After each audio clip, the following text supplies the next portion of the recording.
ఇప్పుడు చెప్పాయా గంభీరు, ఇంకా నీకు ఈ ఫ్యూచర్ స్టార్ శుభ్మన్ గిల్ ఏదో పీకేస్తాడు అని నమ్మకం ఉందా? టాప్ బ్యాట్స్మెన్ అంటివి, 3 ఫార్మాట్లకి మనోడిని కెప్టెన్ చేయాలంటివి, దీనికోసం రోహిత్ కెప్టెన్సీ పీకేస్తివి, కోహ్లీ ప్లేస్ లాగేయడానికి రెడీ అయితివి, టెస్టులో జైస్వాల్ని ఆడకుండా చేస్తేవి, వన్డేల్లో అయ్యర్ కెప్టెన్ కాకుండా అడ్డుపడితివి. ఇంతా చేసి ఏం సాధిస్తేవి? బొచ్చు, నువ్వు వెనకుండి దాదాపు 4-5 సిరీస్ల నుంచి నేను నెట్టుకొస్తున్నావా?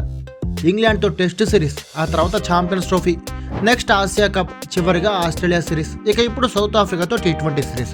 ఇన్ని మ్యాచ్లో గిల్ బాబు ఎరగదీసిన అద్భుతమైన ఇన్నింగ్స్ ఒకే ఒక్కటి, అది కూడా ఇంగ్లాండ్తో టెస్ట్ మ్యాచ్లో 269 కొట్టడం. అది తప్ప ఇంకొక ఇన్నింగ్స్ చెప్పు మీ ఓడి ఎరగదీసింది.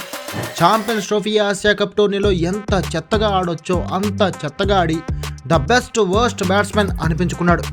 అయినా ఆడు మగాడ్రా బుజ్జా అంటూ భజన చేస్తూనే ఉన్నావు. సఫారీలతో టెస్ట్ సిరీస్లో అదృష్టం కొద్దీ మెడ పట్టేసి తప్పుకున్నాడు. కానీ నిజానికి ఆ సిరీస్ ఓటమి దరిద్రం కూడా మనోడిది, నీది కాదా? మీ ఈగో, చెత్త డిసిషన్స్ వల్ల మొత్తం టీం నాశనం అయిపోతుంది. ఇక ఇప్పుడు T20లో కమ్బ్యాక్ ఇచ్చాడు. ఇచ్చి పీకిందేంటి? ఫస్ట్ మ్యాచ్లో 4, ఈసారి రెండో మ్యాచ్లో ఖాతా కూడా తెరవలా. ఫస్ట్ బాల్కే గోల్డెన్ డక్.